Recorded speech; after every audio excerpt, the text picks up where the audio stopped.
Assalamualaikum warahmatullahi wabarakatuh. Selamat datang kembali di channel Mr. Zack Pendongeng Horor. Halo, apa kabar teman-teman sekalian?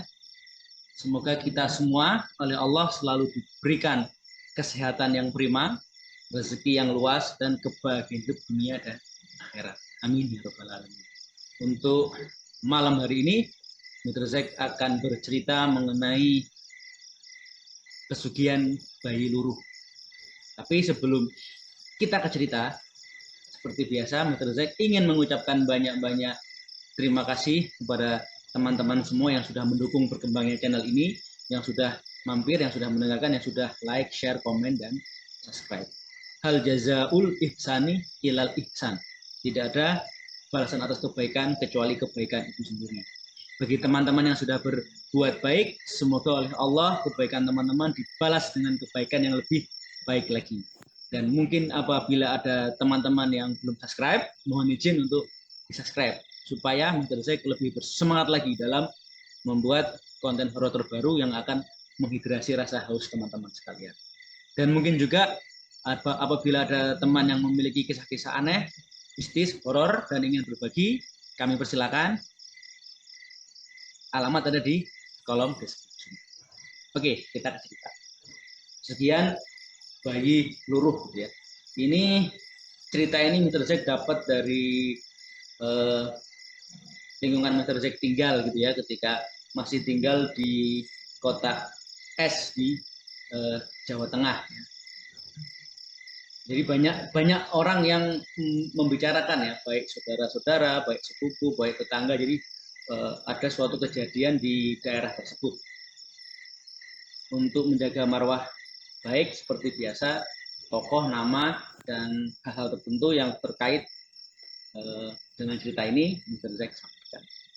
Oke, di kota Semarang di Jawa Tengah, sekitar tahun 80 awal itu ada sepasang suami istri, kita sebut saja namanya Pak dan Bu Hartono. Pak Hartono ini mendapat pekerjaan yang di luar kota gitu ya, di luar kota yang jauh dari kota asalnya di kota Semarang. Maka rumah Pak Hartono yang di Semarang ini kan kosong dan kemudian dititipkan oleh salah satu saudaranya yang masih tinggal di dekat sini.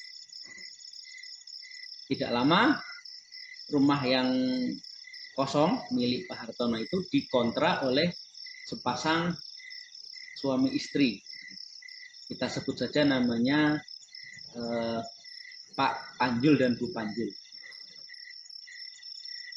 yang berprofesi sebagai pedagang. Kita samakan saja sebagai pedagang bakso gitu ya. Pada waktu datang negosiasi sampai deal untuk ngontrak di rumah milik Pak Hartono, Bu Panjul ini sedang dalam kondisi hamil muda. Kan kelihatan kalau perempuan. Oke, singkat kata sudah deal, sudah pindah-pindahan gitu. Pak Panjul ini berdagang setiap hari itu dengan cara mendorong gerobaknya. Sedangkan Bu Panjul itu di rumah karena memang sedang hamil muda. Tapi sudah kelihatan perutnya ya, mungkin hamil berapa? 4 bulan 5 bulan. Sampai beberapa bulan berikutnya nggak ada hal yang aneh ya. Sampai suatu ketika kira-kira menjelang kelahiran hamil 2 itu, Bu Panjul ini keguguran dan ya apa namanya ya, tetangga-tetangga itu tidak ada yang mengetahui bahwa ini bayi di kemanakan. Kalau biasanya kan kalau di adat Indonesia, di adat Jawa itu kalau ada yang meninggal atau keguguran itu kan ya seperti ada apa namanya, yasinan atau ada upacara, ada tahlilan. Memang dalam beberapa hari itu Bu dan Pak Panjul ini tidak di rumah. Pak Panjul itu beralasan bahwa tidak ingin merepotkan tetangga karena beliau adalah orang rantau pendatang, maka bayinya itu dimakamkan di kota asalnya Pak Panjul ya. Karena kan dia merantau ke ibu kota provinsi di Semarang untuk jualan. Oke, setelah beberapa waktu Pak Panjul ini dagang lagi masih dengan menggunakan.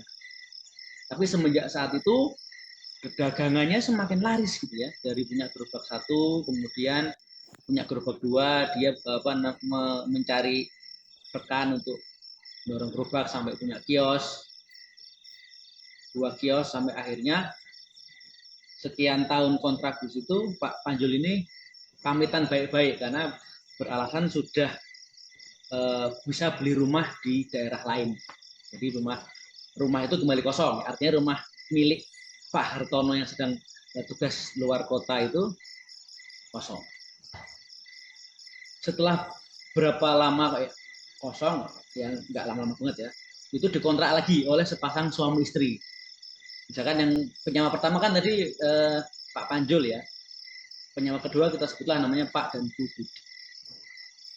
Ketika ya rumah tangga bisa lah menyewa, ketika rumah tangga biasa sampai suatu ketika Bu Budinya ini hamil gitu kan, hamil ada ya kalau orang Jawa itu kan ada acara apa untuk kehamilan itu ya. Ketika menjelang kelahiran itu Bu Budi itu keguguran. Sampai Ibu Budi itu boleh dibilang stres dan sedih gitu ya. Mungkin karena alasan tertentu, alasan emosional, Pak dan Bu Budi ini ya pamit baik-baik apa untuk keluar dari rumah yang dikontrak. Walaupun masa kontraknya belum habis. Rumah kan masih juga kosong kan akhirnya rumah Pak Hartono itu. Yang ketiga, pengontrak ketiga, kita sebut saja namanya misalkan Pak dan Bu Abdul. Ini semua nama samaran ya. Sama juga ya, Pak dan Bu Abdul ini suami istri yang sudah punya anak ketiga, hamil anak ketiga kalau nggak salah. Ya, seperti sebuah kejadian berulang. Pertama, para tetangga itu tidak curiga gitu ya, dipikir suatu kebetulan aja ya. Bu Panjul hamil keguguran, Bu Budi hamil keguguran. Yang ketiga ini penyewa yang ketiga, Pak dan Bu Abdul ini menyewa, ternyata ketika Bu Abdul ini hamil anak ketiga, itu menjelang kelahiran juga keguguran. Nah, sudah mulailah beredar isu-isu miring ya, isu-isu miring tentang rumah itu gitu ya, tentang rumah itu.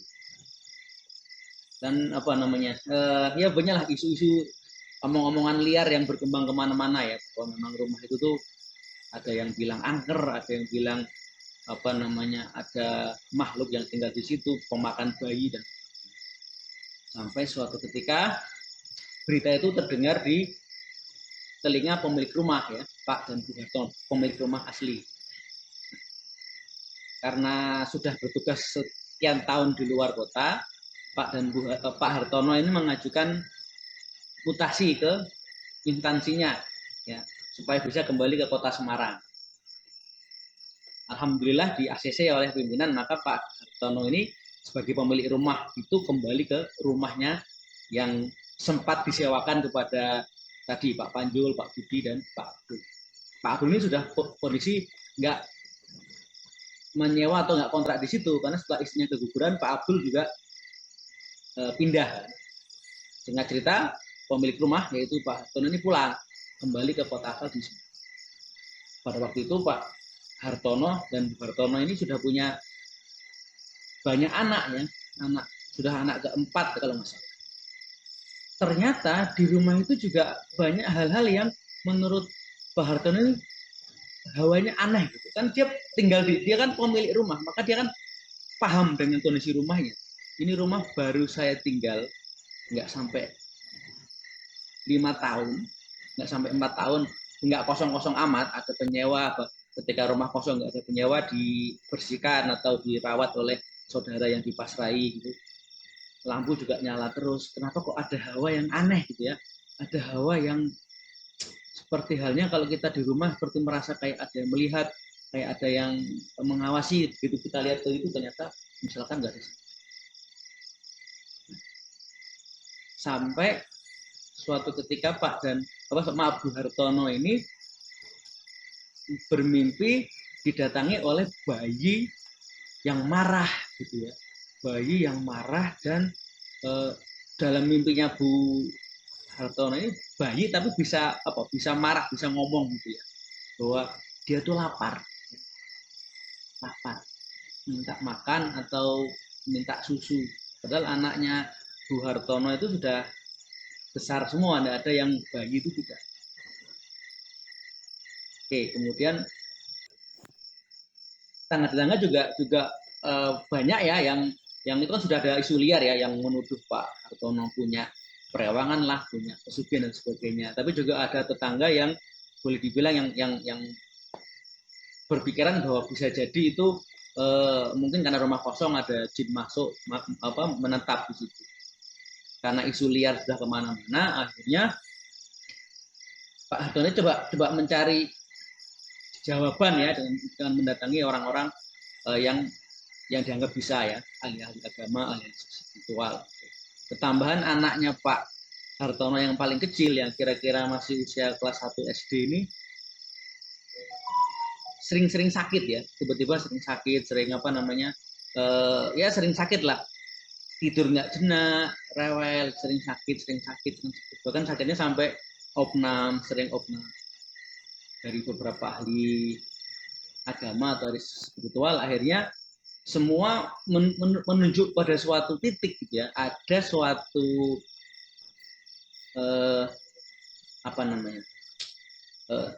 ruangan di dekat dapur itu tolong digali, itu kayak di situ sumbernya gitu kan. Setelah dicari ternyata memang ada semacam ruangan ya, bukan kosong ya, ruangan space gitu yang di atasnya ada meja. Di atasnya ada meja yang biasa digunakan untuk menaruh makanan atau untuk orang masak dekat dengan dapur ya, untuk naruh bahan-bahan makan untuk masak dan sebagainya. Oke, singkat cerita dengan disaksikan oleh beberapa keluarga, tetangga dan ahli agama, dibongkarlah lantai di bawah meja. Ternyata di situ ditemukan tulang, heboh kan? Ditemukan tulang, yaitu tulang bayi. Dari pandangan mata sudah tahu itu tulang bayi, bukan tulang orang dewasa, bukan tulang orang remaja gitu, tulang bayi. Setelah diambil, dibersihkan, kemudian didoakan dan dimakamkan di pemakaman umum ya. Jadi sudah ramai itu kan, memang ada tetangga, ada tokoh-tokoh kampung seperti Pak RT dan sebagainya. Dan menurut para ahli agama ya, ini menurut para ahli spiritual lebih dari satu itu menyatakan pada suatu konklusi atau pada suatu kesimpulannya sama bahwa penyewa pertama yaitu Pak Panjul tadi, dia memang sengaja menumbalkan bayi yang dikandung istrinya, sengaja digugurkan ya, maka seperti bayi luruh ya, bayi yang digugurkan dan kemudian sengaja ditanam di bawah lantai yang di dekat meja dapur. Ketika dia masak atau dia meracik baksonya di atas meja itu gitu ya, mungkin dengan karena persekutuan dengan makhluk halus, jadi rasa baksonya mungkin menjadi lebih enak. Jadi ya yang turut membantu itu katanya ya itu tadi kan, salah satu syaratnya adalah dengan menumbalkan bayi yang dalam perut istri. Nah, setelah Pak Panjul sebagai penyewa pertama ini semakin kaya kan, dia beli rumah. Nah, ketika dia beli rumah, jasad bayi luruh atau bayi yang sengaja diaborsi digugurkan ini tidak dibawa pergi. Datanglah penyewa kedua kan tadi, Pak Budi ya. Ternyata ketika Pak Budi ini hamil, bayi itu marah kan, dia sudah merasa membantu tapi tidak dikasih makan. Si bayi ini tidak mengerti bahwa penghuni rumah itu sudah bukan Pak Panjul, bukan orang tuanya, maka dia marah dengan memakan atau menyerang janin yang dalam perut penyewa kedua, yaitu Bu Budi. Begitu pun dengan kejadian ketiga kan alami oleh Pak dan Bu. Ketika Bu Hartono sebagai pemilik rumah pulang kan, makanya marah ya, karena Bu Hartono mungkin sudah boleh dibilang sudah KB atau mungkin sudah punya anak 4, merasa cukup Pak KB misalkan, jadi nggak hamil-hamil. Jadi si anak luruh ini, sebagian bayi luruh ini marah kan kepada Bu Hartono yang dipikir adalah orang tuanya yang menanam dia, maka dia marah ya. Dia coba untuk menyerang anak bungsunya yang maka sakit-sakitan. Jadi dua ahli spiritual itu walaupun berbeda tempat, berbeda lokasi, zaman tahun 80 kan telepon nggak seperti sekarang ya, nggak ada WhatsApp. Jadi mereka berdua ceritanya sama. Jadi karena teknologi telepon itu belum sekarang, berarti dapat diduga bahwa kedua cerita ini valid, tidak ada persekongkolan atau tidak ada telepon dulu nanti kita sepakat kayak gini, enggak. Jadi diduga memang seperti itu ya yang dilakukan oleh penyewa yang pertama atas nama Pak Panjul. Jadi spiritual A misalkan dari daerah X, spiritual B dari daerah Y yang saling berjauhan, teknologi telepon belum seperti sekarang ya, dua cerita ini sama dan boleh dibilang valid ya. Jadi nggak ada kong kali kong karena mereka nggak saling kenal dan telepon nggak seperti saat ini. Oke, setelah dicari nggak tahu kemana ya Pak penyewa pertama Pak Panjuli seperti menghilang. Apakah dia di rumah di Semarang atau di rumah di tempat lain? Para tetangga itu nggak mengerti gitu ya. Apakah dia pindah ke kota lain? Jadi dicari nggak ketemu. Jadi karena udahlah karena nggak mau rame-rame, setelah disarati gitu, setelah didoakan, itu dimakamkan di pemakaman umum. Rumahnya kemudian sedikit direnovasi ya oleh Pak Hartono dan alhamdulillah sampai sampai sekarang insya Allah rumah itu sudah aman. Baik, itu cerita terjadi tahun 80-an, tahun 70-an ya di lingkungan yang dulu sempat Mr. Jack tinggal di situ di daerah Semarang. Jadi para tetangga kiri kanan saudara-saudara banyak yang tahu tentang kejadian itu. Untuk penyewa yang pertama Pak Tunjul sampai sekarang para saksi-saksi sudah nggak tahu kemana, sudah hilang ya. Mungkin sudah selesai perjanjiannya kembali ke alam perewangannya ya, kita tidak tahu. Bahwa alam bisawab ya, bahwa apapun itu meminta rezeki hanya boleh kepada Allah Subhanahu wa taala, Tuhan yang Maha Kuasa. Oke, boleh boleh disebar kepada teman-teman lain, di share, di like, di komen gitu. Saya berterima kasih. Sebelum saya undur diri, sekali lagi ingin mengucapkan banyak-banyak terima kasih kepada teman-teman yang sudah mendengar, yang sudah share, sudah like, sudah komen ya untuk berkembangnya channel ini. Saya undur diri. Wassalamualaikum warahmatullahi wabarakatuh.